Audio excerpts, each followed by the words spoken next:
Voilà, là, le webinaire, il est en direct.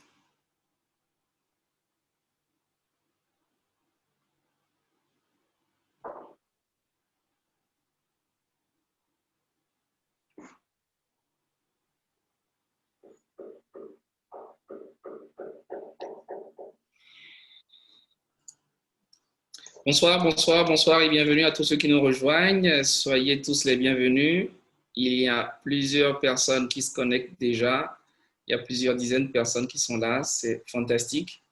Merci d'être avec nous pour ce webinaire de ce samedi 12 septembre. Nous allons commencer dans quelques instants. Donc, installez-vous confortablement, cherchez de quoi noter, cherchez un stylo, ayez un bloc-notes et puis je suis persuadé que vous allez apprendre, ou plutôt nous allons ensemble échanger.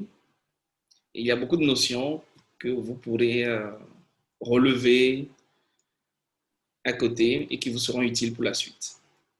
Pour commencer, allez-y, soyez sympa, dites-nous d'où est-ce que vous êtes connecté, ce serait bien. Allez-y dans la boîte de description et dites-moi d'où est-ce que vous êtes connecté. Ce serait bien d'avoir une idée. Hein. D'où est-ce que vous nous suivez? D'où est-ce que vous êtes connecté? Ce serait bien de le savoir. Très bien. Abdul Sissé, il est de Dakar. C'est bien ça, bah oui. Les Dakaras sont là. Parfait. De Ouagadougou, ah, Bertrand, c'est bien. Ah, Renaud est connecté depuis Sali. Karim Mama au Bénin. D'accord, intéressant. Bonsoir, Rafat. Papa Gourafal, il est connecté depuis Dakar. Ok, très bien. Donc, juste là, on a le Sénégal, on a le Burkina, on a le Bénin. C'est génial. Salut, salut, bienvenue les amis. Dites-nous d'où est-ce que vous nous suivez. Allégresse de Abou Mekalavi au Bénin. D'accord, bonsoir et bienvenue à Allégresse. Ah, mais c'est bien. J'espère que cette session, ce webinaire va se passer dans l'allégresse, dans la joie et dans le bonheur. Justice Elinoué, connecté depuis Lomé au Togo. C'est un frère, un compatriote de Adolé. C'est bien ça. Effectivement, oui. Ralph depuis le Gabon. Ah, mais c'est super. On a un Gabonais avec nous et j'imagine qu'il y en a d'autres. Tiano Bokadjei depuis Dakar. Charbel depuis le Burundi. Étienne Colli depuis Dakar. Très bien, très bien, très bien, très bien. Inès depuis Cotonou. Lionel Soji. Ah, mon grand ami Lionel depuis Cotonou. Excellent. C'est sympa de t'avoir. C'est bien, inscrivez, dites-nous d'où est-ce que vous êtes connectés. Nous allons démarrer dans quoi? Quelques 3-5 minutes. Histoire de permettre à ceux qui se connectent de pouvoir nous rejoindre très rapidement et nous allons pouvoir y aller. N'est-ce pas? Adolé, il y a du monde hein, qui se bouscule là. Ah oui, hein? Tant mieux. Alexandrine depuis Dakar, Alexandrine Holognon. C'est fantastique de t'avoir, Alexandrine. Bienvenue. Oswald, oh, c'est génial ça. On a du beau monde par ici. Ça va être super intéressant. Samba Ngom, mon cher ami de Saboudala. C'est sympa de t'avoir. D'accord. Augustin Gay également. Madame Samba du Fodem. Ah, ça, c'est ma grande amie. C'est ma maman chérie hein, du Fodem. C'est bien. Il y a une belle brochette de personnes qui sont là. OK. Désiré depuis Bujumbura. Bah, dans une minute, nous allons commencer hein, parce qu'à un moment donné, il faut y aller. Quand il faut y aller, il faut y aller. Il faut que nous puissions apprendre à être ponctuels, n'est-ce pas, les amis?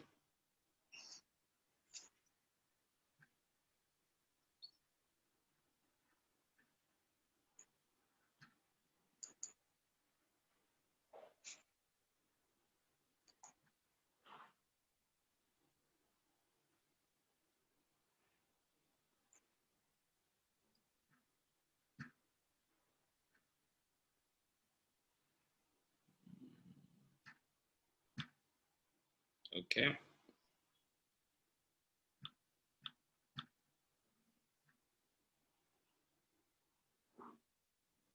Très bien. Ben, nous allons y aller, les amis, parce que nous avons beaucoup de choses à échanger avec vous. Nous avons prévu un menu très, très riche pour vous. Donc, ce sera avec grand plaisir que je vais pouvoir lancer ce webinaire.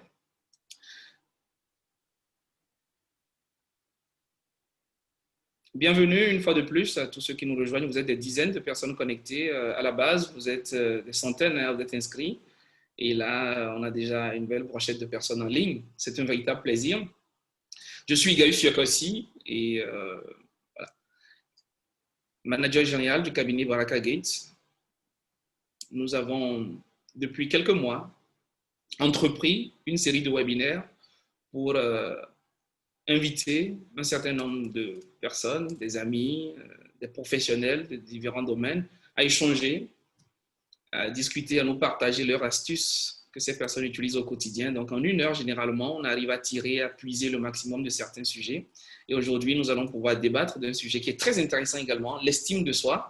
J'imagine que c'est la raison de votre présence. Nous allons pouvoir en parler.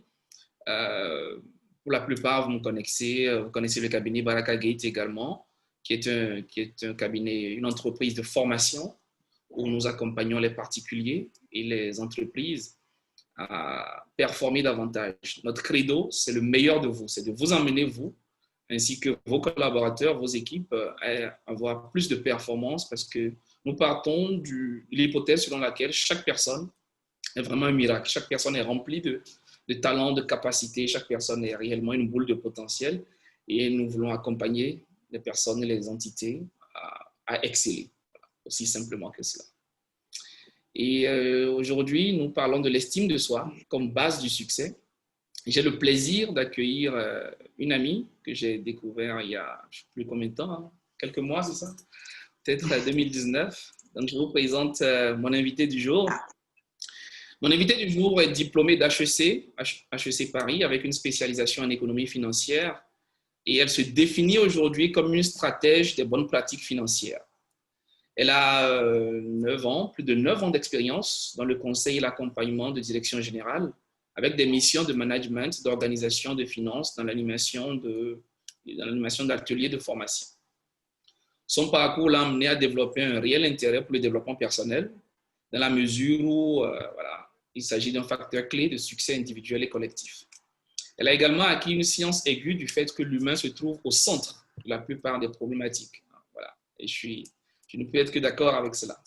Aujourd'hui, elle se positionne comme consultante et formatrice dans les domaines du management, de la finance et du développement personnel. Elle a un profil pluridisciplinaire et polyvalent qui lui permet d'accompagner ses clients à trouver des solutions aux défis qu'ils rencontrent. Sa vocation est d'aider à développer le potentiel personnel et celui de l'organisation en vue d'atteindre de meilleurs niveaux de performance. Voilà en résumé ce qu'on pourrait retenir de mon invité de ce jour, de celle avec laquelle nous allons décrypter ce sujet de l'estime de soi. Adolé Akwabié, bonsoir et bienvenue. Bonsoir Gaius, bonsoir tout le monde et merci de m'accueillir. Merci à toi, c'est très sympa de nous rejoindre. Et à côté de cette présentation sommaire que je fais de toi, comment est-ce que tu te présenterais toi-même en quelques mots? Alors, je me définis comme une jeune femme pleine de vie qui fait de son mieux chaque jour, donc a work in progress. Et comme tu l'as dit, ma vocation, c'est d'impacter positivement les gens en les aidant à révéler et développer leur potentiel et celui de leur organisation. Sachant que pour moi, ça va bien au-delà de l'aspect professionnel parce que des personnes qui sont bien dans leur peau et qui réussissent en impactent beaucoup d'autres et ensemble, on crée un monde meilleur. Et cette vocation, elle se traduit au quotidien dans mon interaction avec les gens, mais aussi dans mes choix professionnels, dans la mesure où je me positionne comme consultante, formatrice et coach. Et ça me rend réellement heureuse de voir les gens évoluer et se transformer et de me dire que j'ai joué un rôle dans cette transformation. Excellent. D'un autre côté, paradoxalement, je suis introvertie et réservée, même si ça ne se voit pas toujours. Et je fais l'effort de préserver mon temps et mon énergie parce que pour moi, c'est important pour s'en sortir. Et finalement, j'ai aussi appris que l'argent, c'était important et que je méritais de gagner ce que j'estime nécessaire pour pouvoir mener la vie que je souhaite. Et donc, au final, je peux dire que qui essaie de mener une vie tout aussi extraordinaire avec mes défauts et mes limites sur lesquels je travaille au quotidien. Très intéressant. Nous avons donc une personne extraordinaire avec laquelle nous allons aborder ce sujet. Ce que je vous propose, les amis, c'est un peu comme d'habitude. Avec Adolé, pendant une trentaine de minutes, nous allons échanger autour de ce sujet. Nous allons essayer d'en dire l'essentiel pour elle. Et à la suite de cela, vous allez pouvoir poser vos questions. Donc, si vous avez déjà des questions, des contributions, n'hésitez pas à les mettre dans le chat. Faites attention lorsque vous écrivez parce qu'il y a une partie pour discuter et il y a une partie pour réellement poser les questions. Donc, voilà. Dans le panel, dans les boutons en bas, vous avez ces deux options-là. Vous pouvez discuter, mettre des messages, des contributions. Et lorsqu'il s'agit réellement de questions, vous avez une boîte pour poser vos questions. C'est écrit Q et R, d'accord? Questions et réponses, quelque chose comme ça. Donc là, vous pouvez réellement poser vos questions. Je vais déjà les recenser. Et juste après, nous aurons des échanges où nous irons un peu plus loin sur la base de vos préoccupations. Ceci étant, je vais donc introduire les discussions avec Adolé. Adolé, je te connais en tant que formatrice. J'ai d'ailleurs participé à une de tes formations que j'ai fort bien appréciée. Et lorsque je t'ai proposé cette intervention, ce webinaire, j'attendais que tu me proposes peut-être un thème en relation avec la finance, puisque c'est quand même ton domaine de prédilection, je dirais, ou c'est peut-être un de tes marigots.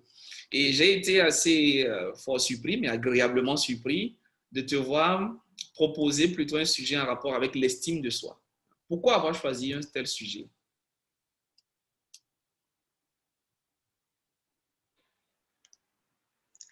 Alors, j'ai choisi le thème de l'estime de soi parce que pour moi, c'est un sujet qui est important pour tous les individus, même si en réalité, on est très peu familiarisé avec ce sujet.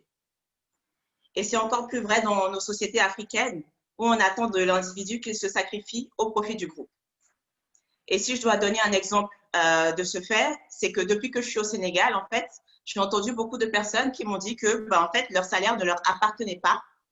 Et donc, ils devaient faire d'autres choses à côté pour pouvoir s'occuper de leurs propres besoins et faire ce qui leur faisait plaisir. Parce que, avec leur salaire, il y avait beaucoup de gens qui attendaient des choses d'eux et donc à qui ce salaire servait plus qu'il ne leur servait à eux. Et donc, pour moi, ce sont des gens qui mettent les besoins des autres avant les leurs. Et c'est quelque chose qui m'a réellement frappée. Et donc, concrètement, ce qui se passe de manière générale, par rapport au fait qu'on puisse manquer d'estime de soi, les personnes qui manquent d'estime de soi, ça devient des personnes plutôt déséquilibrées et qui sont un peu tourmentées et qui parfois vont même aller jusqu'à tourmenter d'autres personnes. Et ça va se manifester comment? On va avoir des personnes qui vont se faire du mal parfois, qui ne vont pas prendre, qui vont se mettre des barrières et qui souvent vont être dans des relations de confrontation, des relations conflictuelles avec les autres. Et finalement, on a des individus, des personnes qui ont peur de laisser leur lumière briller et qui sont parfois prêtes à aller jusqu'à vouloir éteindre celle des autres. Parce que si je ne brille pas et que tu brilles, je me compare à toi. Et si, au contraire, tu ne brilles pas, ça me rend un peu plus heureux parce que j'ai l'impression qu'on est sur un pied d'égalité. Et je trouve ça un peu dommage. Ouais. Et en parallèle, il y a aussi le fait que c'est un sujet qui résonne avec mon cheminement personnel, dans la mesure où plus jeune, on aurait pu dire que je manquais d'estime de moi, dans la mesure où je ne m'affirmais pas beaucoup, j'étais très réservée, très dans mon coin, je n'exprimais pas forcément mes opinions. Donc, toutes ces choses-là qui font que, au final, j'avais peut-être quelque part peur qu'on me remarque. À mes camarades au collège, au lycée ou même en prépa, qu'aujourd'hui je donnerais des formations et que je serais devant vous en train de parler d'estime de soi, ils auraient certainement rigolé et je les aurais probablement suivis aussi. Mais entre-temps, ce qui s'est passé, c'est que j'ai eu la chance de rencontrer des personnes, notamment dans le cadre de mon parcours professionnel, qui m'ont fait confiance et qui m'ont donné confiance en moi, dans la mesure où ces personnes-là avaient l'air de voir des choses que je ne voyais pas, de voir toutes les qualités que j'avais et que je sous-estimais, et m'ont fait comprendre que que je pouvais faire, devenir et faire tout ce dont j'avais envie pour peu que je m'y mette. Et donc ça a été très important pour moi. Et je suis extrêmement reconnaissante à ces personnes-là. Et en parallèle, j'ai aussi eu l'opportunité de lire pas mal d'ouvrages de développement personnel qui m'ont permis de prendre du recul, de changer de paradigme et de me percevoir et de percevoir le monde qui m'entoure d'une manière. Donc, c'est tout ça qui fait qu'aujourd'hui, je suis la personne que je suis. Et si je devais reprendre quelques mots d'Oprah Winfrey, je dirais, j'avais peur à une époque que les gens se disent pour qui se prend-elle. Aujourd'hui, j'ai le courage de me lever et de dire voici qui je suis.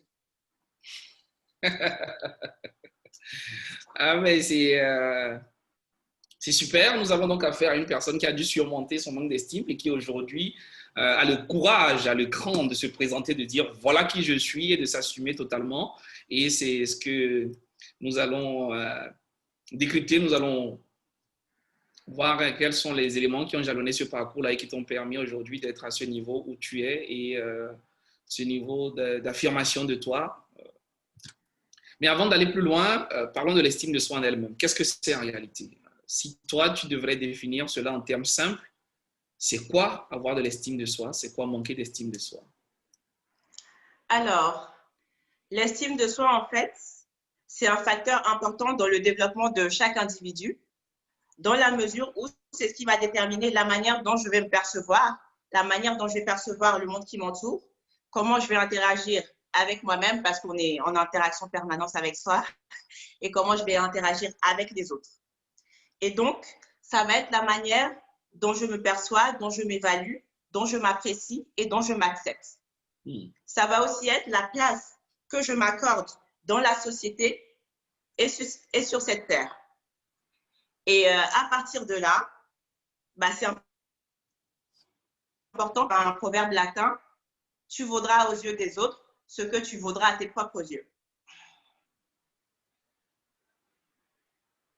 Voilà pour moi. Tu vaudras aux yeux des autres ce que tu vaux à tes propres yeux. C'est-à-dire que les gens ne nous attribueront pas plus de valeur que celle que nous nous attribuons à nous-mêmes. C'est bien cela.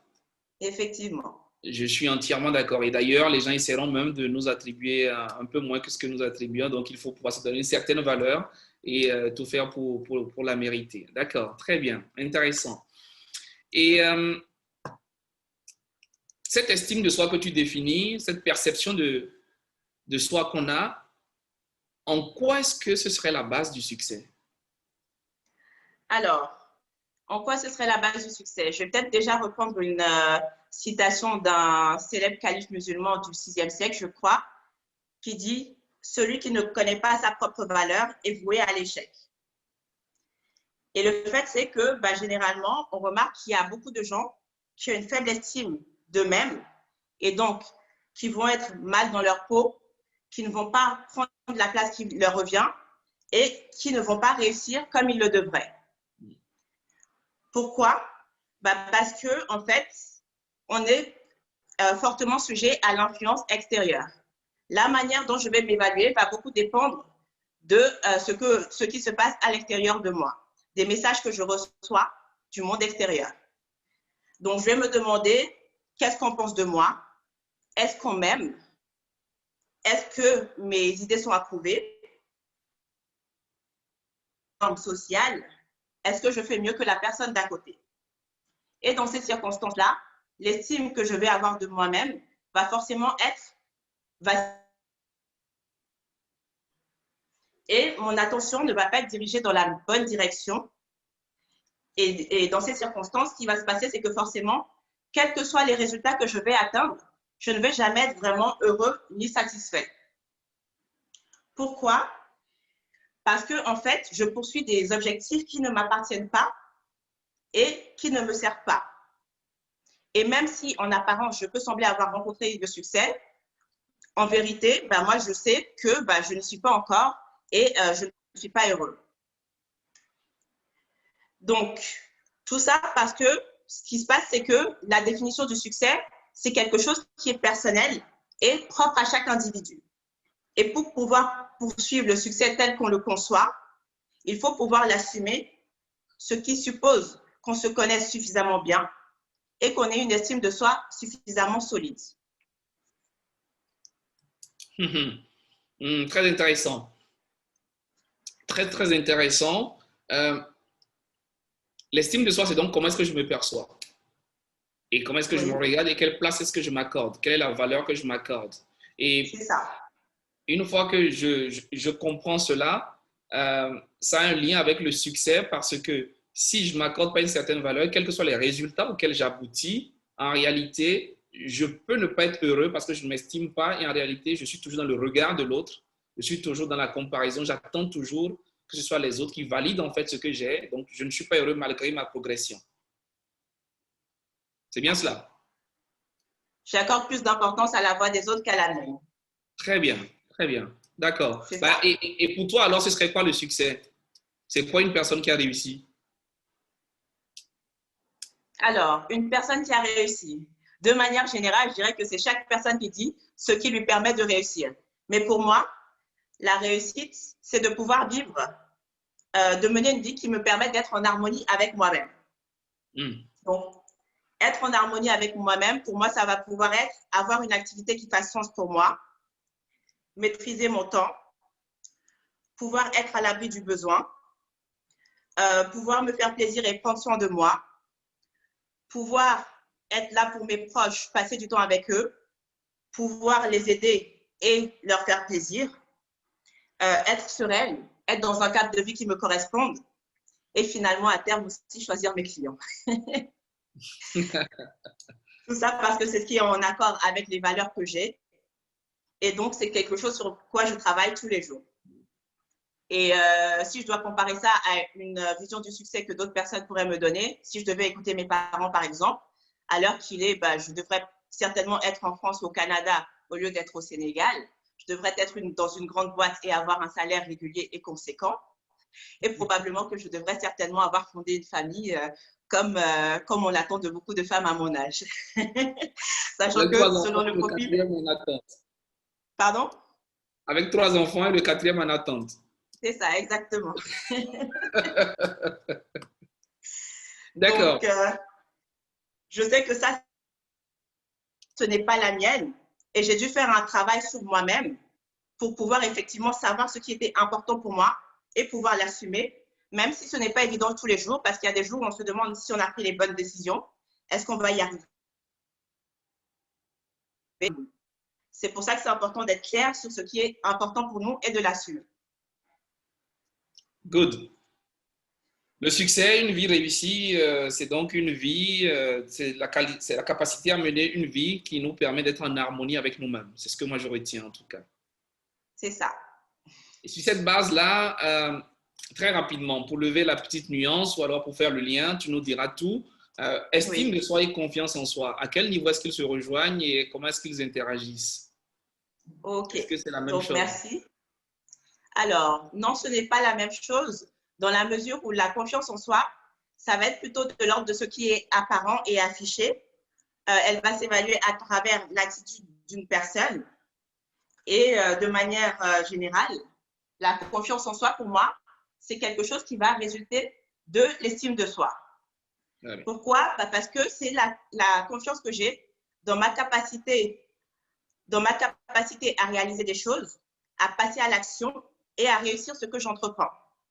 C'est également ma capacité à être à l'aise dans mon environnement, dans mes relations et dans mes interactions de manière générale. Sachant qu'on va souvent distinguer la confiance en soi générale dont on parle quand on parle d'une personne en disant que oui, cette personne a confiance en elle, elle est à l'aise, ça se voit, elle n'a pas de complexe particulier a priori. Et il va y avoir la confiance en soi plus spécifique qui va être liée à une activité particulière, la confiance qu'on va avoir dans sa capacité à accomplir des tâches bien définies. Et celle-là, chacun d'entre nous a la possibilité de l'avoir au moins dans quelques domaines.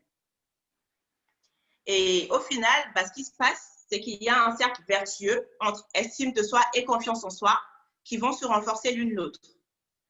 Parce que plus je vais avoir d'estime de soi, de moi, plus je vais avoir confiance en ma capacité à faire des choses, plus je vais passer à l'action, plus je vais pouvoir réussir et plus cela va venir renforcer l'estime que j'ai de ma personne. Bah, et si j'échoue? Alors, si j'échoue, c'est pas grave parce que dans tous les cas, la confiance que j'avais, l'estime que j'avais de moi m'a permis de passer à l'action. C'est déjà un progrès. Et à partir de là, si je fais de mon mieux, je n'ai pas de regrets à avoir. Tout ce qu'il me reste à faire, c'est de voir qu'est-ce que je peux faire pour faire mieux, si j'ai la possibilité de réussir, ou sinon, quel autre chemin je peux prendre pour me permettre d'atteindre mes objectifs ou d'atteindre des objectifs qui sont plus réalisables. Et effectivement, dans toute cette notion-là, la notion de lucidité et de se fixer des objectifs qui sont réalisables, qui sont à notre portée, même si c'est important qu'ils soient ambitieux aussi. Hein. Donc, c'est important parce qu'effectivement, plus on va se fixer des objectifs réalistes, plus on aura de chances de succès et plus ça nous nourrira positivement. Mais l'échec n'est pas une fin. J'allais dire, l'échec ne vient en rien diminuer la personne que l'on est. Wow, c'est bien dit ça. Merci beaucoup. L'échec ne vient en rien diminuer la personne qu'on est et donc je retiens donc cette notion de cercle vertueux entre l'estime de soi qui va nourrir la confiance en soi et de la même façon, la confiance en soi va pouvoir nourrir l'estime de soi et on va se retrouver dans une bonne boucle où chaque parole valorisante qu'on se donne, chaque valeur qu'on se reconnaît à soi-même va nous permettre de pouvoir passer à l'action. Et lorsque l'action a une certaine réussite, ça va nous nourrir davantage, on va pouvoir progresser. Et même si on échoue, ça n'a rien à voir avec notre valeur. Et comme je le disais dans mon livre d'ailleurs, que j'ai sorti, bon voilà, je ne vous en ai pas parlé, hein, il faut que j'en parle là. L'échec, en fait, ce n'est pas nous. L'échec, c'est un acte. L'échec, c'est, voilà. Lorsque je suis, par exemple, en réunion ou bien dans une entité, que je propose quelque chose, si ce n'est pas accepté, c'est la proposition, c'est l'idée, c'est le projet peut-être qui n'a pas été accepté, mais ça n'a rien à voir avec ma personne elle-même et je ne devrais pas me dévaloriser pour cela. Merci beaucoup, Adolé, pour l'éclaircissement à ce niveau-là. J'ai envie de te demander comment est-ce que je mesure mon niveau d'estime de moi-même? Comment est-ce que je peux savoir que là, c'est bon, j'ai la moyenne, là, c'est bon, il faut que je travaille encore? Ou quand est-ce que je peux savoir que là, attention, il faut que je m'arrête, sinon je passe dans la surestimation? Voilà. Comment est-ce que je gère tout ça? Quand est-ce que je sais que j'ai 20 suivis en mot d'estime de soi et je peux passer à autre chose? OK. Alors, comment on mesure l'estime de soi? Première chose à garder à l'esprit, c'est que l'estime de soi, elle ne sera pas toujours au même niveau tout le temps. Mais si on cherche des outils pour mesurer de manière générale quel est le degré d'estime de soi qu'on a, il y a des outils comme l'échelle de Rosenberg, de questions à la personne, et en fonction de ses réponses, elle a une note sur 40 qui permet de déterminer dans quelle mesure elle a une bonne estime d'elle ou pas. Sachant que l'idée, c'est d'être le plus proche possible des 40 points. Après, d'un point de vue empirique, si on doit estimer l'estime de quelqu'un, l'estime de soi d'une personne comme ça, sans prendre un outil particulier, je ne dirais pas qu'on puisse donner une note à proprement parler, mais il y a plutôt des signaux d'une faible estime de soi versus des signaux d'une bonne estime de soi. La personne qui a une faible estime d'elle-même va avoir tendance à être dans une situation de mal-être et de souffrance versus une situation de bien-être pour la personne qui a une bonne estime d'elle-même. Pourquoi? Parce que la personne qui a une faible estime d'elle-même va pouvoir avoir des signaux comme le fait de ne pas s'estimer à la hauteur, le fait de ne pas suffisamment s'apprécier, le fait de faire passer les idées et les besoins des autres avant les siens, le fait d'avoir une forte voix critique vis-à-vis d'elle-même, le fait de se punir parfois, le fait de se sentir coupable et le fait de se comparer aux autres, sachant que parfois, on va même avoir de la somatisation. Ça veut dire que les gens vont développer des maladies sans savoir d'où elles viennent, mais essentiellement parce qu'ils ne sont pas bien là où ils ne sont pas bien dans leur peau. Ça peut être des petits bobos, ça peut être des choses beaucoup plus graves. Et les personnes qui ont une faible estime d'eux-mêmes vont aussi avoir tendance à développer des addictions, à rentrer dans des relations toxiques et, dans des cas les plus extrêmes, à être dans des situations de dépression. De l'autre côté, les gens qui ont une bonne estime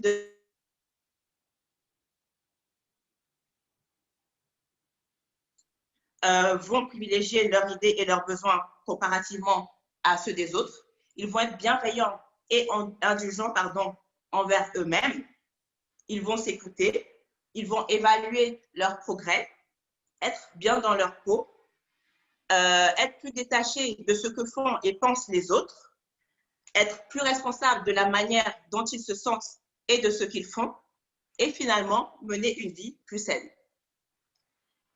Et pour conclure tout ça, je vais citer juste Miguel Ruiz, qui dit qu'on se fait du tort de multiples manières lorsqu'on n'aime pas qui l'on est. On se fait du tort de multiples manières lorsqu'on n'est pas qui on est. Oui. Et je dirais même qu'on ne se fait pas du tort qu'à soi, on fait du tort à la nature, on fait du tort au monde, parce que nous sommes venus pour être qui nous sommes. Et ne pas être soi, en réalité, c'est priver le monde de sa personne. C'est ça, effectivement. On ne mesure pas assez l'impact de cette partie. Tout à fait. Tout à fait. Très bien. Bah, les questions commencent par arriver. Hein. Les amis, n'hésitez pas à poser toutes vos questions. Vous avez une boîte de dialogue pour cela. Je vais les prendre tout de suite après que nous ayons vidé un certain nombre de points avec Adolé pour un peu poser les bases et les fondements. Donc, envoyez toutes vos questions. Elle est prête. Hein. Vous voyez qu'elle s'est mise en mode professeur, là. Donc, elle est prête pour répondre à toutes les questions. Et toi, tu es prête pour mettre des n'est-ce pas? Absolument, avec plaisir. On va y arriver. On va y arriver. J'ai une forte estime de moi-même. Il n'y a pas de souci. Et on forme un duo de choc. Tout à fait, tout à fait. D'où est-ce qu'elle vient, l'estime de soi, Adolé? Qu'est-ce qui se passe? On est avec ou ça se passe comment? Est-ce que quand on n'est pas avec, quand on a des parents qui sont des super courageux, est-ce qu'ils nous le transmettent ou qu'est-ce qui se passe? Ok. Alors, ce qui va se passer, c'est que quand on est et qu'on est bébé, en fait, on est juste une boule de joie, d'amour, on s'aime et on aime ceux qui nous entourent. On est dans le moment présent, on ne se pose pas beaucoup de questions. Et en fait, au fur et à mesure qu'on grandit, on apprend à ne plus s'aimer. Donc, c'est un peu paradoxal parce que on a des messages qui déconstruisent tout ce qui faisait qu'on était juste de l'amour et de la joie. Déjà, quand on est enfant, la première chose qui est importante, c'est nos parents. Qu'est-ce qu'ils nous disent? Qu'est-ce qu'ils nous font comprendre? Comment ils nous évaluent, nous apprécient? Est-ce qu'ils nous montrent de l'affection ou pas? Quelle idée du monde ils ont? Donc, c'est les premières notions qu'on intègre et qui viennent un peu chambouler les choses. Ensuite, à l'adolescence, on va beaucoup plus être influencé par nos amis, être influencé par ce qu'ils pensent de nous. Est-ce qu'ils nous aiment ou pas? Est-ce qu'on est cool? Est-ce qu'on nous apprécie? Est-ce qu'on fait partie d'un groupe, d'une bande? Et tout ça, ça va être important pour nous. On va vouloir ressembler à nos pères. Et c'est un peu plus tard, à l'âge adulte, qu'on va commencer progressivement à se détacher des opinions des autres et à être plus à l'écoute de notre propre voix et de ce qui est important pour nous. Sachant qu'au final, notre estime de nous-mêmes, ça va être un mix entre notre tempérament de départ. Est-ce qu'on est plus optimiste ou au contraire positif et optimiste? Et à cela se sont ajoutés tout ce qui vient de l'extérieur, donc notre environnement, les relations qu'on a pu avoir, les expériences qu'on a vécues, les échecs ou succès qu'on a rencontrés en cours de route, etc.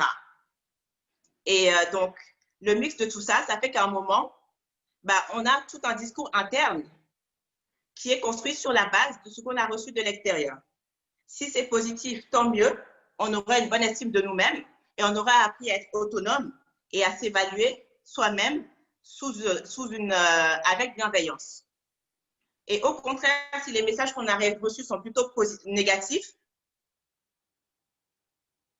donc il va falloir se poser pour déconstruire tous ces messages négatifs et se regarder avec bienveillance, déterminer ce qui est vrai pour nous, ce qui l'est moins, et toujours dans l'acceptation de soi, à partir de là, décider de ce qui peut nous aider à nous reconstruire et à avoir une meilleure estime de nous-mêmes. Donc, globalement, pour moi, c'est comme ça qu'on se construit. D'accord. Donc, au départ, on arrive avec beaucoup d'amour, beaucoup de joie, beaucoup de motivation. Ça rigole, ça sourit. On ne connaît pas le manque d'estime de soi. On ne connaît pas le manque de confiance en soi. L'enfant, il veut mettre la main au feu, il veut tout faire, il veut tout essayer. Voilà, il est prêt à tout. Et l'environnement va ensuite lui amener, va l'emmener à intégrer un certain nombre de choses. On va lui dire ça tu peux, ça tu ne peux pas. On va le conditionner, on va le formater. Il va avoir cette influence externe-là. Oui. Qu'est-ce qu'on fait aujourd'hui? Comment est-ce qu'on fait pour retrouver cette âme d'enfant? Comment est-ce qu'on fait pour retrouver cette folie qui nous a caractérisés? Comment est-ce qu'on fait pour maintenir, pour développer tout ça? OK. Alors, qu'est-ce qu'on peut faire aujourd'hui pour améliorer notre estime de nous-mêmes? Ouais. Je dirais que la première chose, c'est d'abandonner l'idée de la perfection. D'accord. À partir de là, faire de notre mieux chaque jour, apprécier les résultats et corriger ce qui peut l'être. Okay. Et quelque part, je peux mettre ça en parallèle avec les 4 accords Toltec de Miguel Ruiz. Donc, sachant que le premier, c'est avoir une parole impeccable. Ça veut dire non seulement parler, mais penser positivement, avoir des pensées positives vis-à-vis de soi-même et des autres. Parce que quand on a des pensées et paroles négatives vis-à-vis des autres, en fait, quelque part, c'est aussi vis-à-vis de nous-mêmes. Tout à fait. Ensuite, il y a le fait de ne rien prendre personnellement. Quel que soit ce que les autres font et disent, il faut savoir qu'ils racontent leur propre histoire et pas la nôtre. Et il y a aussi le fait de ne pas interpréter, prendre les choses pour ce qu'elles sont, ne pas supposer que ce que les gens font ou disent a une signification autre que celle qu'on peut voir de manière objective. Et à partir de là, ne pas se faire du mal inutilement. Et le dernier point, c'est de faire de son mieux chaque jour. À partir de là, on n'a pas de regrets parce qu'on a fait ce qu'on avait la possibilité de faire. Et donc, à partir de là, il faut savoir qu'on ne sera pas au top tous les jours, on ne sera pas bienveillant envers soi-même tous les jours, et ce n'est pas grave. Et si je dois illustrer ça par un exemple concret, je vais parler du travail parce que ça nous concerne tous. Quand on travaille, il va y avoir des jours où on va être au top, on va pouvoir sans voir les heures passer et on va avoir des résultats extraordinaires. Dans ces conditions-là, c'est super. Il y a d'autres jours où on va travailler d'arrache-pied, mais on ne sait pas pourquoi. On a l'impression de se cogner la tête. Et dans ces cas, c'est OK parce qu'on a fait de notre mieux, on ne pouvait pas faire autre chose. Et il y a un dernier cas où, en fait, il va y avoir des jours où on va tout simplement pas avoir envie, pas avoir l'énergie, pas pouvoir se concentrer. Et donc, on va être peut-être à 50% de nos capacités, voire moins. Et dans ces cas aussi, c'est OK parce que, comme je le disais, on ne peut pas être au top tous les jours. C'est ça. Et j'allais dire, si on est suffisamment consciencieux, il va y avoir des jours comme ça, mais les jours où on va beaucoup travailler vont venir compenser tout ça. Globalement, c'est OK. Là où il va falloir se poser des questions, c'est si effectivement cette dernière situation est celle qui se répète souvent et que notre productivité moyenne vient en pâtir. Dans ces cas-là, il va falloir se poser des vraies questions, retourner aux fondamentaux, parce que ça veut dire qu'il y a quelque chose qui ne va pas. Soit on ne s'écoute pas assez, soit on n'est pas suffisamment aligné, ou finalement, il peut y avoir aussi un problème d'ordre médical parce que ça arrive sans qu'on s'en rende compte. Et ça peut être une combinaison de ces 3 facteurs. Donc, à partir de là,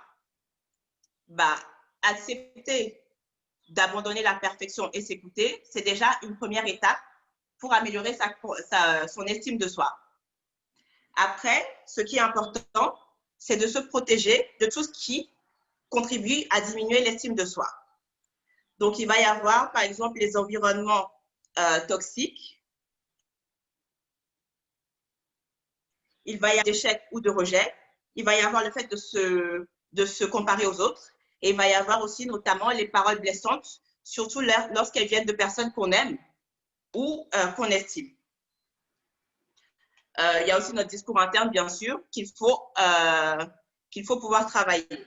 Et ce qui va permettre, à contrario, de pouvoir améliorer l'estime de soi, ça va être le fait d'avoir un environnement sain et supportif, le fait d'avoir des valeurs claires et de prendre ses décisions à travers le filtre de ces valeurs-là, le fait d'avoir une vision bien définie et d'avancer en direction de cette vision-là, le fait de justement mettre en place des habitudes qui nous permettent de faire des choses qui nous aident à avancer dans la direction souhaitée et à être la personne qu'on veut être. Le fait de travailler sur son discours interne, notamment avec des affirmations positives, le fait de faire des choses qui nous font plaisir et tout simplement le fait de s'aimer pleinement et inconditionnellement. Et tout simplement, ouais, c'est dire, hein, c'est dire. Ça paraît simple, mais c'est peut-être le plus compliqué. S'aimer pleinement et s'aimer de C'est sûr. manière inconditionnelle. D'accord, merci. Il pleut des questions, il pleut vraiment des questions. On va donc résumer tout ça et puis je vais commencer par regarder aux préoccupations des participants de manière D'accord. simple et de manière précise. Quelles sont toi tes astuces au quotidien? Qu'est-ce que tu fais chaque jour, chaque semaine, chaque mois pour maintenir et développer ton estime de toi-même? Alors, qu'est-ce que je fais de manière générale? L'une des premières choses, c'est que chaque matin, je fais des affirmations en lien avec ma vision de moi-même et ma vision du monde, notamment des choses comme le fait de dire que je fais ma part et pour le reste, Dieu est au contrôle. Donc, moi, j'ai fait de mon mieux et le résultat ne m'appartient pas. Mais qu'est-ce que tu dis? Pardon? Tu dis quoi le matin?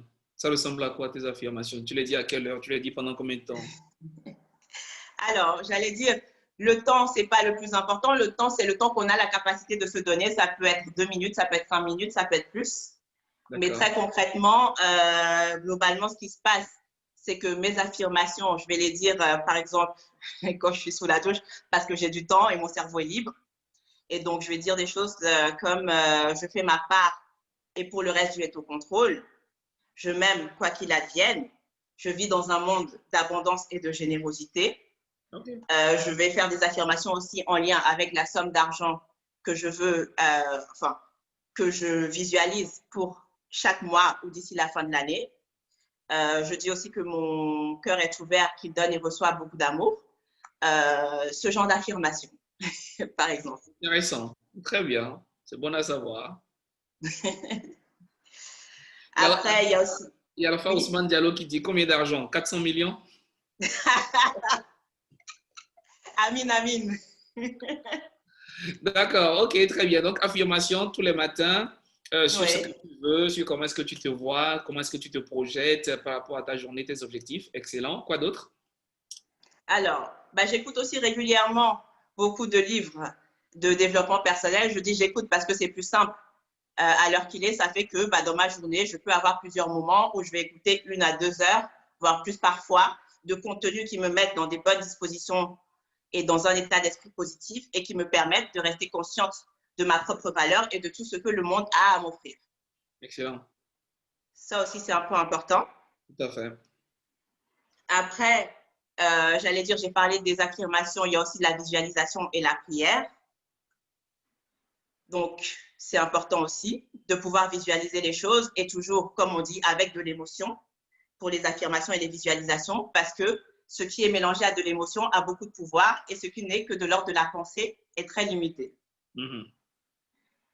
Et il y a le fait aussi, j'ai dit, j'écoute beaucoup de livres audio, mais à contrario, j'essaie d'éliminer tout ce qui peut avoir une influence négative sur ce que je pense, toutes les mauvaises nouvelles qu'on entend à la radio ou à la télé, etc.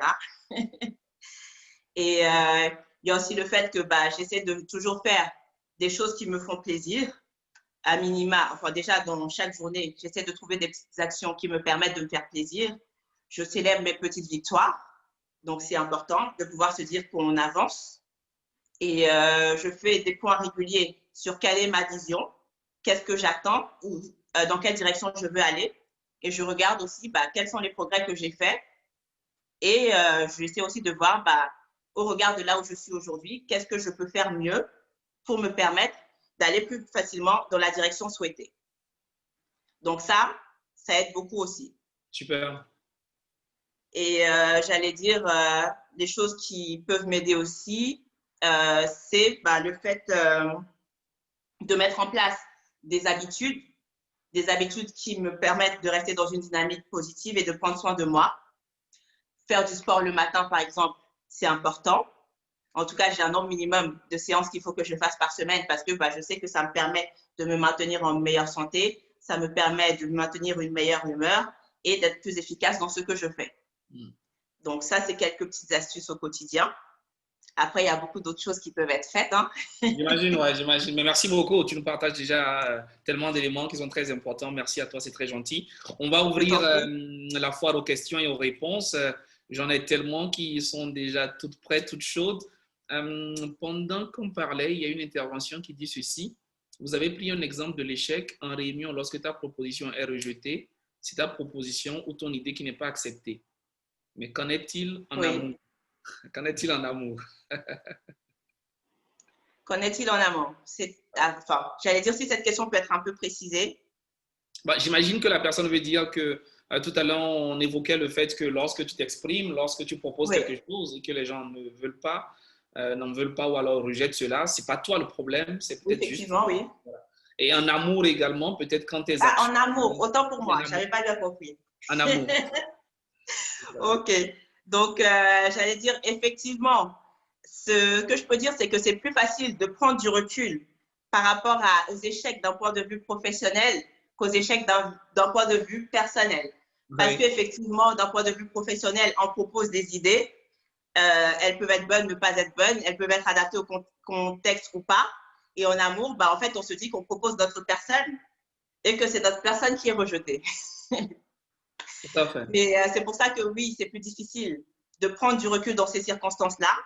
Mais dans tous les cas, bah, ce qu'il faut garder à l'esprit, c'est que ce que la personne exprime n'est pas, n'est pas réellement en lien avec nous, la personne qu'on est, mais plus avec la personne qu'elle est, où est-ce qu'elle en est dans sa vie, euh, qu'est-ce qu'elle est prête à intégrer à sa vie, à quoi elle estime avoir droit ou pas, et le fait que, bah, quelque part, on n'est pas aligné.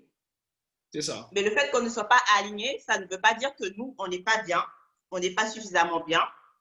Et j'allais dire, on se dit peut-être que la personne pense qu'on ne la mérite pas, mais quelque part, c'est peut-être elle qui ne nous mérite pas ou qui croit ne pas nous mériter. D'accord, intéressant. Bah, merci, j'abonderai dans le même sens que toi. Je dirais que oui, peut-être que. De toute façon, moi, j'ai compris une chose, c'est que quand les gens s'expriment, ce qu'ils disent ont beaucoup plus à voir avec eux qu'avec la C'est personne ça, en face. Voilà. Quand quelqu'un s'exprime, quand effectivement. quelqu'un dit quelque chose, généralement, ce qu'il dit, ça vient de lui.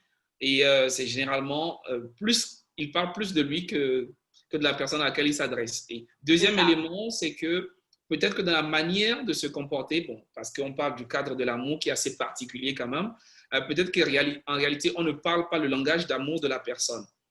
Parce qu'il y a des personnes qui expriment leur amour différemment.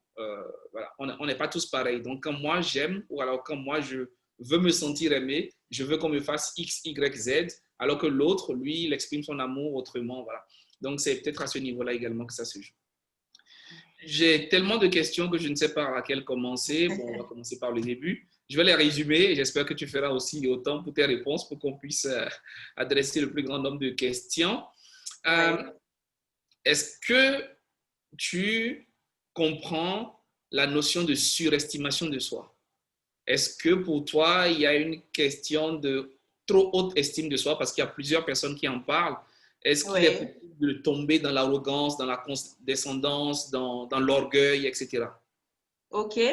Alors, j'allais dire oui, effectivement, c'est possible de passer dans tout ce qui est arrogance, orgueil, condescendance, mais j'ai envie de dire quelque part, c'est pas une trop bonne estime de soi.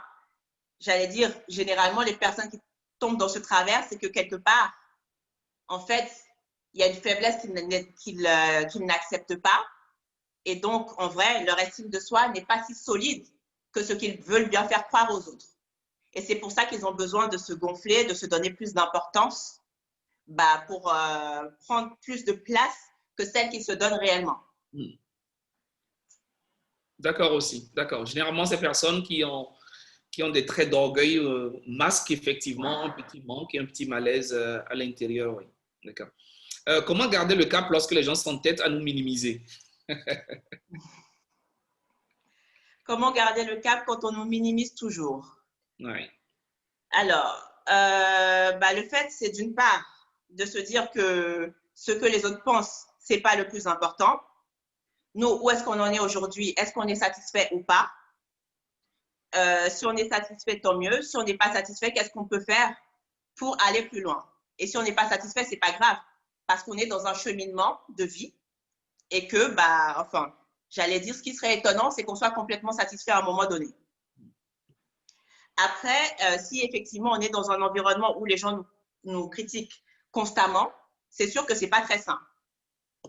Donc, à partir de là, c'est peut-être mieux de prendre ses distances vis-à-vis de ces personnes-là qui ne savent pas nous apprécier à notre juste valeur et de chercher la compagnie d'autres personnes avec qui on pourrait être pleinement nous-mêmes, pleinement à l'aise et pleinement appréciés.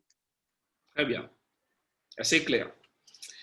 Il y a Fatou Ndiaye qui vous demande, est-ce qu'un leader devrait avoir une forte estime de lui-même? Est-ce qu'un leader devrait avoir une forte estime de lui-même? Un leader, oui. Alors, oui, pour moi, c'est sûr qu'un leader doit avoir une forte estime de lui-même, dans le sens où il va avoir une bonne estime de lui-même, parce que s'il veut que les autres lui fassent confiance et puissent lui suivre sa vision, ben, il faut que déjà lui-même, il ait confiance en lui. Excellent. Qu'il ait une vision claire, qu'il l'assume. Tout à fait. Et donc, qu'il puisse rassurer les autres.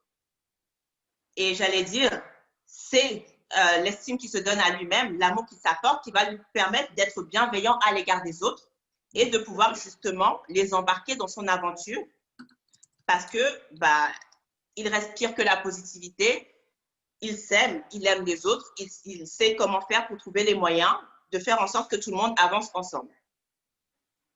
Excellent. Entièrement d'accord. Comment appelle-t-on l'échelle sur 40 points pour mesurer l'estime de soi? C'est l'échelle de Rosenberg. Donc, il y a quelqu'un qui demande des précisions. Je viens de le noter encore dans le chat, dans la discussion. Donc, vous pouvez jeter un coup d'œil et faire vos recherches. Quelle stratégie proposez-vous pour quelqu'un qui pense toujours aux opinions des autres? Une personne qui a peur d'elle-même. Même si elle essaie de sortir de sa zone de confort, elle se demande toujours, mais que pensent les autres? Alors, bah déjà, je dirais que c'est une bonne chose d'avoir confiance du fait qu'on est fortement dépendant de l'opinion des autres. Après, quelque chose qu'il faut se dire, c'est les autres, ils ne sont pas mieux que nous. Donc, il n'y a pas de raison que leur voix, leur opinion compte plus que la nôtre. Et la personne qui est la plus importante pour nous, ça doit être nous. Et il faut se poser la question de, en fait, qu'est-ce qu'on cherche réellement dans l'opinion des autres? Parce que si on est toujours en train de chercher l'opinion des autres, c'est forcément parce que ça nous rapporte quelque chose. Et donc, quels sont les bénéfices qu'on en tire? En avoir conscience et se dire, est-ce que ça en vaut vraiment la peine? Ou sinon, qu'est-ce qui ferait qu'en fait, on serait mieux, on s'accepterait mieux et on serait plus heureux? Et j'allais dire, si on a vraiment de la difficulté à sortir soi-même de ce cheminement, de cette routine mentale, l'idée, c'est peut-être de se faire accompagner, de se faire coacher et d'arriver à débloquer ce qui nécessite de l'être avec des coachs. Bien. Est-ce qu'une personne timide manque d'estime d'elle-même? Alors, j'allais dire timide dans une certaine mesure, oui. Parce que, je le sais parce que j'ai été une très grande timide à une époque. Bien, on y va alors. Dis-nous tout. Et il m'arrive encore parfois d'être timide. Mais la timidité, c'est la peur de s'exprimer face aux autres parce qu'on se demande qu'est-ce qu'ils vont penser, est-ce qu'ils vont apprécier ce qu'on va dire, est-ce qu'ils vont penser qu'on est bête, qu'on n'a pas compris, est-ce qu'ils vont nous aimer, est-ce qu'ils vont penser qu'on est drôle, pas drôle. Donc, quelque part, c'est que on a peur de vraiment exprimer qui on est et de l'image que les autres vont nous renvoyer de nous-mêmes. Donc, oui, ça dénote quelque part d'une faible estime de soi-même, mais ça se travaille, donc il n'y a pas de souci. D'accord, bien, il y a moyen. Comment s'aider à hausser le niveau de l'estime de soi? Bon, je pense que la personne a posé la question, mais après nous sommes revenus dessus, on a partagé un certain nombre d'astuces. Donc, j'imagine que la question a été déjà traitée. À chaque fois que des gens me disent que j'ai beaucoup d'estime pour toi, donc en parlant à la personne en question, je ne comprends pas et je me demande qu'est-ce qui les pousse à me le dire. Voilà. Donc, est-ce que toi, ça t'arrive qu'on te fasse des compliments et que tu ne comprennes pas ou comment est-ce que tu te comportes? Tu sais, il y a aujourd'hui des gens qui ont du mal à accepter et à intégrer les compliments. Ouais. Oui, effectivement. J'allais dire, quelque part, je fais peut-être un peu aussi partie de ces personnes, même si maintenant, j'accepte beaucoup plus les compliments et toute la bienveillance qui les entoure.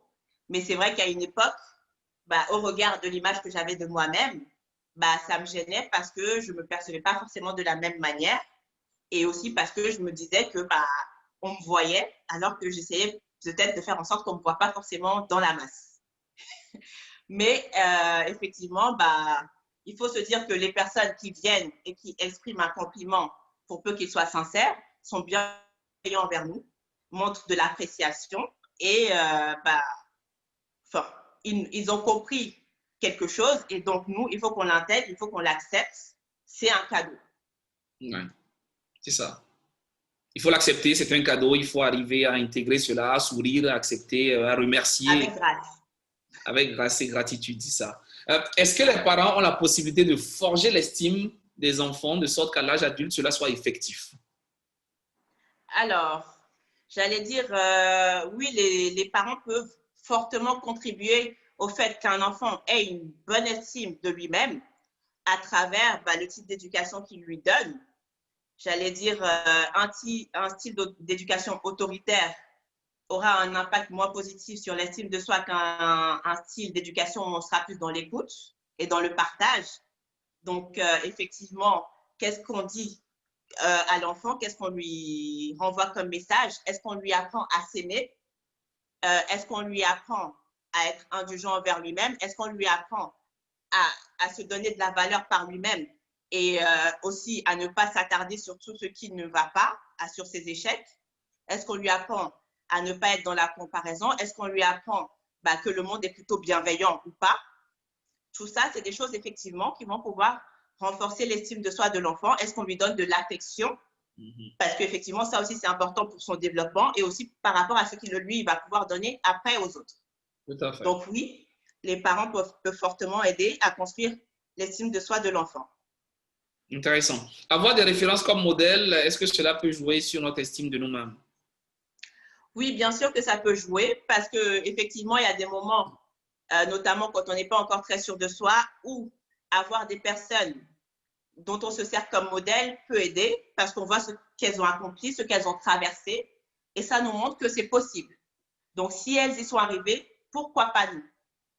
Donc, à partir de là, c'est quelque chose de positif et l'idée, c'est effectivement de voir comment ces personnes peuvent nous aider à nous tirer vers le haut et pas se dire, ah, cette personne est là, moi je suis là, donc c'est pas bien. C'est plutôt, qu'est-ce que cette personne me montre? Quel est le chemin qu'elle a parcouru? Qu'est-ce que moi je peux en tirer pour choisir mon propre chemin et grandir à ma vitesse en fonction de ce à quoi j'aspire? Oui, d'accord avec cela. D'ailleurs, c'est un exercice que je conseille souvent aux gens. Tout à l'heure, tu as cité Oprah Winfrey. Ce que je dis souvent aux gens, vous avez des modèles, vous avez des références.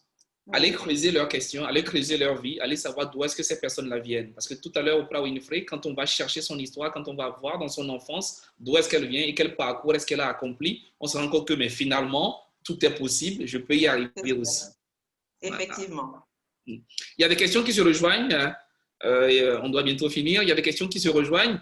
La peur d'entreprendre, la peur de l'inconnu, la peur de parler en public, est-ce que ce sont des caractéristiques du manque d'estime de soi? Alors, bah, je dirais que oui, parce qu'effectivement, on se met des barrières, on ne se sent pas suffisamment capable et quelque part, on a peur non seulement d'échouer, mais certainement d'être jugé sur la base des résultats qu'on va obtenir. Ça. Sauf que bah, l'idée, c'est de se dire que bah, on passe à l'action parce qu'on a envie de le faire, parce que c'est nécessaire pour nous. Et quel que soit le résultat, c'est pas grave. Et peut-être qu'on échouera aujourd'hui, mais demain, on fera mieux. Et j'allais dire, la plupart des personnes qui ont fait de grandes choses, en général, elles ont connu beaucoup d'échecs avant. C'est juste qu'elles n'ont pas laissé tomber, elles ne se sont pas laissées arrêter par leurs résultats ou par ce que les gens pouvaient dire autour d'eux avant. Et j'allais dire, la création de l'avion, c'est parce que bah, y a eu deux hommes qui se sont dit, on peut voler. Même si les gens les ont regardés bizarrement, se sont dit qu'ils étaient fous, etc. Bah, ils sont passés à l'action parce qu'ils avaient une envie forte. Et j'allais dire, ce qui est important, bah, c'est pourquoi on veut faire ce qu'on a envie de faire.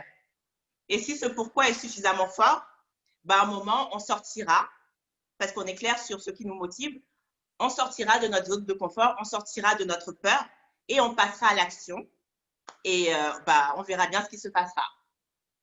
Et j'allais dire, une démarche qui peut un peu aider dans ce sens-là, c'est la règle des 5 secondes, de 5 Second Rule de Mel Robbins. Il y a un livre qui décrit tout ce parcours. Donc, c'est quelqu'un qui, à un moment, a décidé de sortir de sa zone de confort, de ses peurs et d'améliorer sa vie. Et qui s'est basé pour ça sur une règle très simple qui est de compter 5, 4, 3, 2, 1 et puis passer à l'action à chaque fois qu'elle a une décision à prendre, quelque chose à faire. Très bien. Merci bien. Merci Adolé. Oui, donc d'accord avec cela. Oui, il faut s'accorder de la valeur, il faut se dire qu'on peut. Il faut éviter de se voir toujours dans le regard des autres, le jugement, la peur de ce que les autres en penseront et apprendre à dédramatiser aussi. Et parfois, il faut s'entourer, il faut s'équiper, il faut chercher les bonnes stratégies, les bonnes astuces. Oui. On va te prendre 5-10 minutes, histoire de conclure. D'ici là, c'est bon pour toi? On n'a pas encore traité toutes les questions, mais si tu as quelques minutes, ce serait bien. D'accord, pas de souci. Comment est-ce que l'estime de soi permet d'être un bon manager en tant que chef d'équipe ou d'être un bon superviseur pour son staff? Alors, je pense que ça rejoint un peu la question sur le leadership. Oui. Du coup, le fait d'avoir une bonne estime de soi, ça permet déjà d'avoir un positionnement rassurant vis-à-vis de son équipe. Parce que quand on a une bonne estime de soi, on est clair sur sa vision, sur ses objectifs, on communique de manière claire aussi et j'allais dire de manière transparente. À partir du moment où on a une bonne estime de soi, on va aussi être dans la bienveillance. Et j'allais dire, si on est déjà soi-même sûr de soi et développé, on va avoir plus de facilité à aider les autres à se développer. Parce qu'on ne va pas les percevoir comme des menaces, mais au contraire, comme des alliés. Et le fait que les autres se développent, ce sera une force pour nous. Donc, pour moi, ça, c'est déjà 2 points très importants. Et oui, globalement, c'est toute cette bienveillance, toute cette attention qu'on va pouvoir accorder aux autres et aussi la capacité à passer à l'action, à se fixer des objectifs qui vont être réalistes et à faire de son mieux pour les atteindre au fur et à mesure. Mm-hmm. Et ça va aussi intervenir dans la manière dont on va appréhender l'échec, son propre échec et celui de ses équipes aussi. Très bien. Au lieu que ce soit des boulets qui nous tirent vers le bas, ça peut être des leçons pour savoir comment on fait mieux, comment est-ce qu'on grandit tous ensemble et comment on fait pour ensemble construire ce qu'on veut accomplir. Tout à fait. Je ne sais pas si je réponds suffisamment. Moi, j'ai compris. J'imagine que la personne également. Je cherche à arrêter, mais il y a tellement de questions intéressantes que j'ai du mal. Bon, allez, on va encore en prendre 2 ou 3 et puis on va finir là, sinon on va y rester toute la journée. Il y a Leïla qui dit ceci. Je pense que pour avoir une bonne estime de sa personne, il faut connaître son potentiel, ses qualités, son talent, ses capacités, etc. Tu es d'accord avec elle sans doute? Oui. Alors, sa question est la suivante. Comment reconnaître ce talent pour être en assurance avec sa personne? Alors, comment reconnaître son talent, son potentiel, etc. Il y a plusieurs choses qui peuvent y aider. J'allais dire, il y a pas mal de livres qui aident effectivement à travailler sur sa personne et savoir quelles sont nos principales caractéristiques, quels sont nos points forts, nos points faibles. J'allais dire, un ouvrage que j'ai beaucoup apprécié, What Color is Your Parachute, qui permet d'avoir une vision assez complexe de ses capacités, de ce à quoi on aspire, de ce qui nous attire plus, etc.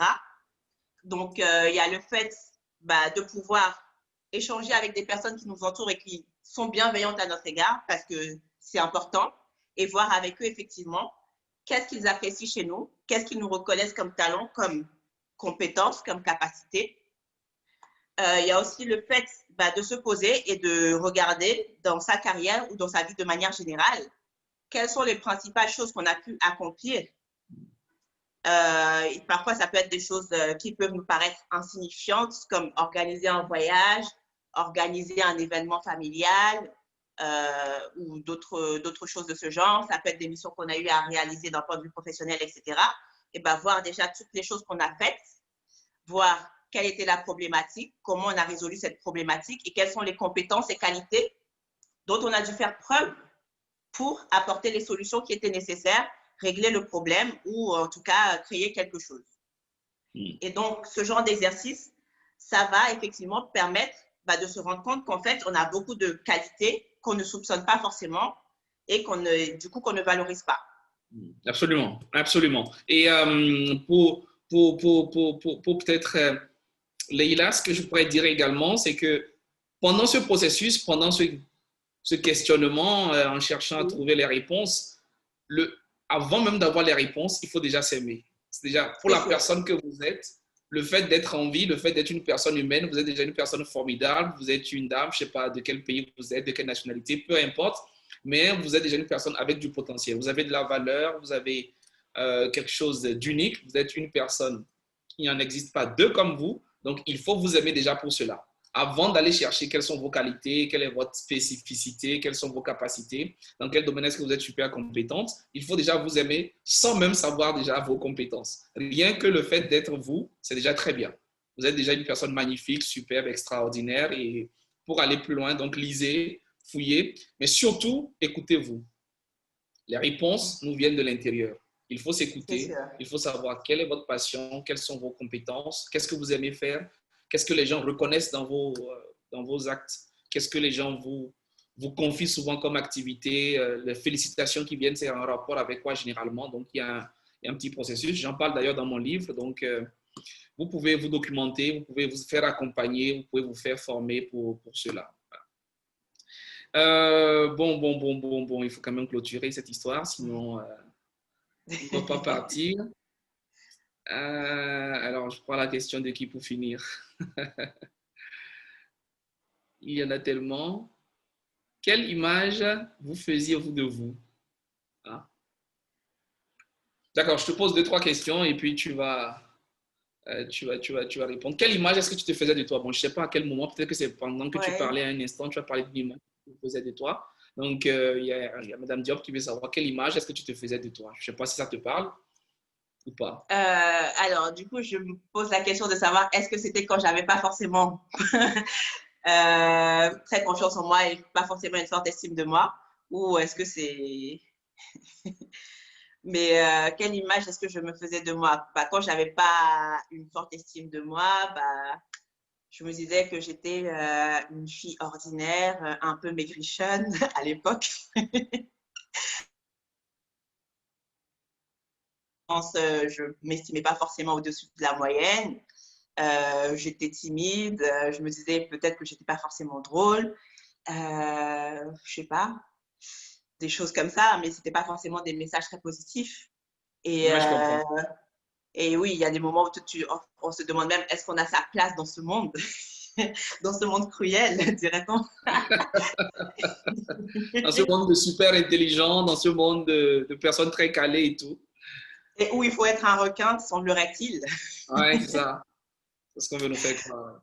Donc voilà, c'est comme je disais, je suis une personne extraordinaire et unique. J'ai beaucoup de choses que je m'apprécie à ma juste valeur. Et puis quoi? Une image globalement positive. Ah oui, très positive. Qui fait que les autres peuvent m'apprécier également.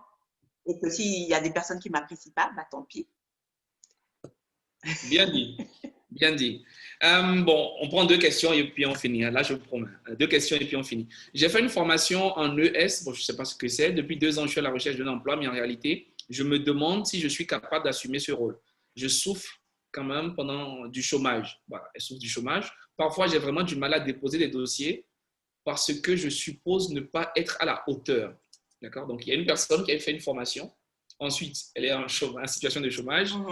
Et parfois, elle ne s'autorise pas à déposer dans certaines entreprises pour certains postes parce qu'elle ne s'autorise pas à assumer cela. Une solution, docteur? Okay. Alors, j'allais dire déjà, ce qui est sûr, c'est que si elle ne pose pas de candidature, elle ne saura jamais si elle avait sa chance ou pas. Donc, si on tente ça marche, on nous dit oui. Soit ça ne marche pas, on nous dit non. Ça. Si ça marche, tant mieux, on a notre résultat. Si ça ne marche pas, on est dans la même situation qu'avant, donc on n'a rien perdu. Et après, l'autre question à se poser, c'est est-ce que le fait qu'elle se demande si elle est à la hauteur, c'est parce qu'elle sait qu'elle a des lacunes qui ne lui permettent pas forcément d'accéder à ce à quoi elle prétend. Si c'est le cas, bah, moi, mon conseil, c'est de voir qu'est-ce qu'elle peut faire pour combler ces lacunes-là, quelle formation elle peut suivre, quel livre elle peut lire, avec qui elle peut entrer en contact pour avoir plus d'informations, pour avoir des insights, pour justement qu'on l'aide. Donc, c'est le type de démarche, en tout cas, que moi, je conseillerais. S'il y a effectivement des limites objectives, les regarder en face et chercher des solutions concrètes parce que le fait d'être immobile, le fait de se mettre juste une barrière, ça ne changera rien. Au contraire, au lieu d'avancer, on va reculer. Et donc, il faut identifier les blocages et ouvrir les portes. Très bien. Et donc, une fois qu'on sait qu'on a toutes les cartes en main, il ne faut pas hésiter à se jeter à l'eau et puis voir ce que la vie a à nous offrir. Oh, c'est génial ça. Dans tous les cas, il ne faut pas rester statique. Il faut se demander pourquoi est-ce que j'ai peur? Est-ce que c'est une peur qui est vraiment fondée sur quelque chose? Si oui, je vais résoudre la question, je vais me former, je vais écouter des gens, je vais aller prendre des renseignements, mais il faut passer à l'action. Et une fois que j'aurai cet entretien, je pourrai savoir si je suis à la hauteur ou pas, si je suppose. Voilà. Excellent. Oui. Dernière question. On en revient à l'environnement négatif. Tu en as parlé tout à l'heure, mais la personne reprécise sa question. Dans le cas où ce sont les parents qui nous tirent vers le bas et que nous dépendons d'eux, vers qui se tourner pour changer cet environnement? Voilà. Alors, j'avoue que déjà, oui, les parents, c'est peut-être l'influence qui est le plus compliqué. C'est l'influence dont il est le plus compliqué de se détacher. Ouais. Et effectivement, quand on est enfant dans une situation de ou dans une situation de dépendance, parce qu'on est encore jeune, on n'est pas encore forcément sur le marché du travail, c'est plus compliqué. Après, je dirais, première chose, savoir qu'ils racontent leur histoire et pas la nôtre. Tout à fait. Donc, intégrer ce message-là et essayer de ne pas prendre ces choses personnellement, même si effectivement, ça a plus de nous toucher que si ça venait de quelqu'un d'autre. Deuxième chose, essayer de leur expliquer comment on se sent, quel est l'impact de leurs paroles ou de leurs actions sur nous et d'instaurer un dialogue pour faire en sorte que la relation s'améliore.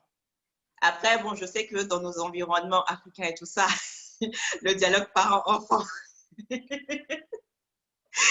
ça peut parfois être un peu compliqué, mais on peut toujours essayer. Tout à fait.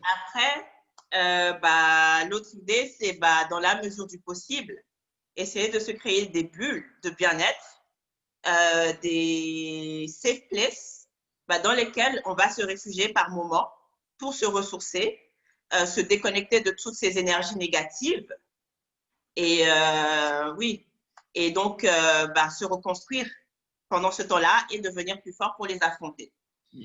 Une fois qu'on a fait tout ça, si effectivement on est toujours dans des situations de souffrance, etc., la question c'est de savoir est-ce qu'on a une autre alternative?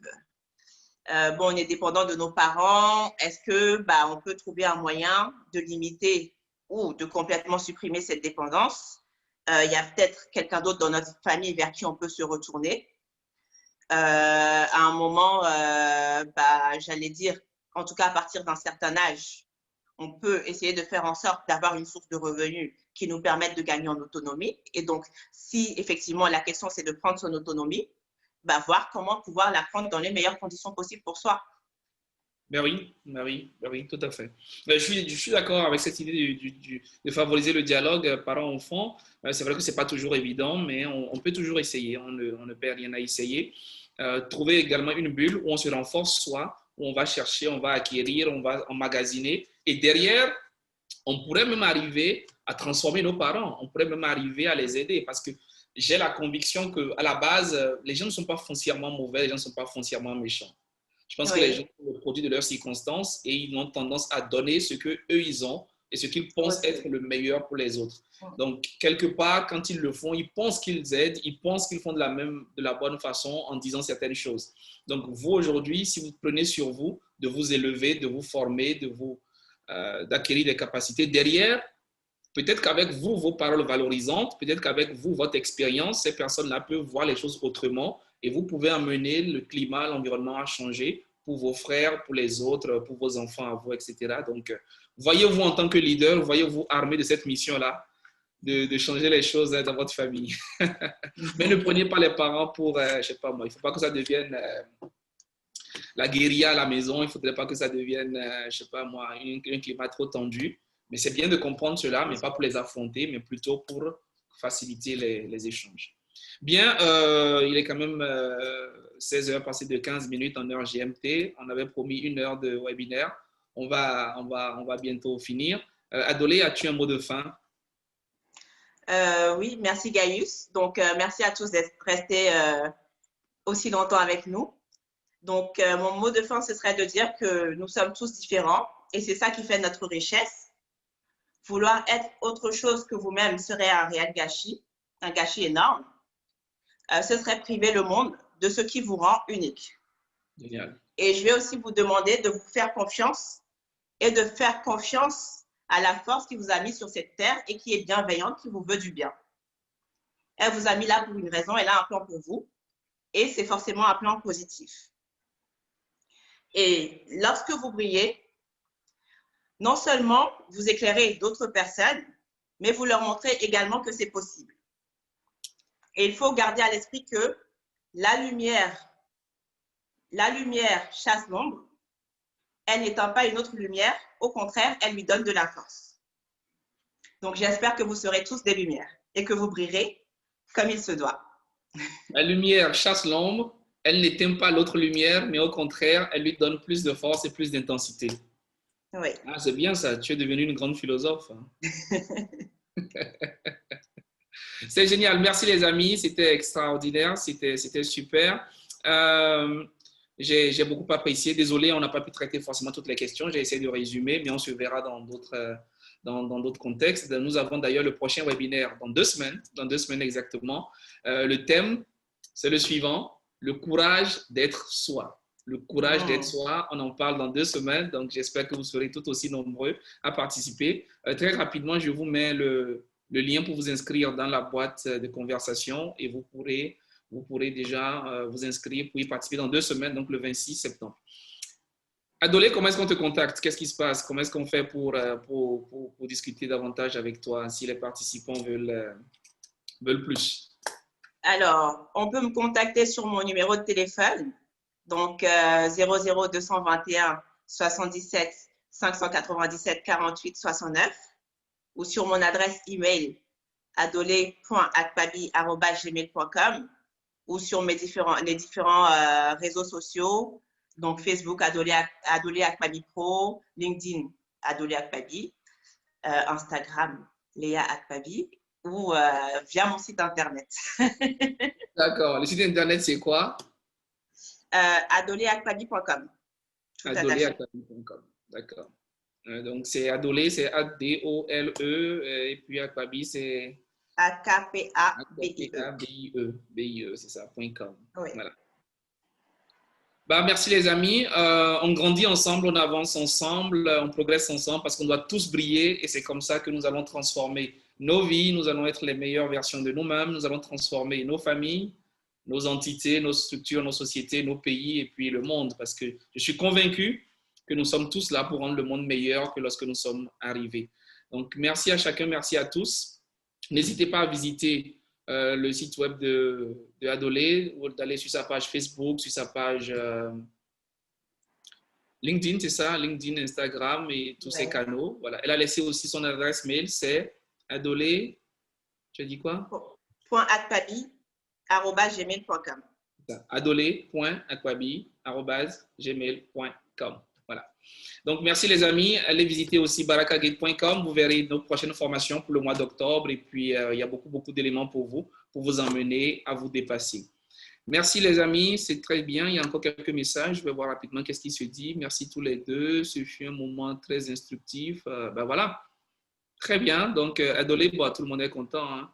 Très rapidement, je vais ouvrir alors un petit sondage, si vous permettez, pour avoir une idée. Donc, on va noter Adolé, on va faire comme à l'école. Allez, donc j'ouvre le vote. Très bien, les amis. Vous avez donc la possibilité de voter et de nous dire ce que vous avez pensé de ce webinaire. Très rapidement, on fait quoi? 30 secondes? Une minute?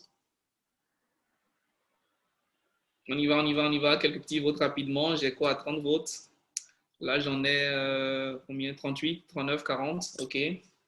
J'attends encore 15 secondes.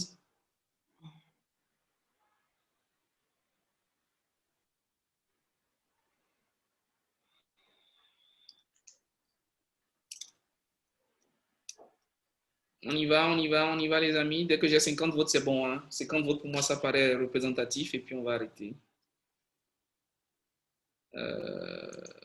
OK, bon, c'est super, hein. En gros, ça va. Donc, suspense pour Adolé qui va voir la note qu'on lui attribue. Tambour. Roulement de tambour, c'est ça. OK, bah écoute, on a une appréciation bien à 13%, on a une appréciation très bien à 56% et on a une appréciation excellent à 31%. Donc, bravo, hein, c'était super bien. Merci les amis, n'hésitez pas si vous avez des contributions à nous faire, je suis Merci preneur. beaucoup. Voilà, félicitations encore à Dolé. Merci d'avoir répondu spontanément et d'avoir accepté de nous partager ces belles Merci idées. à tout le monde. Ouais, c'était extraordinaire. Donc, on se retrouve dans 2 semaines, les amis. Dieu vous garde, portez-vous bien et à bientôt. Au revoir. Au revoir. Merci, à plus.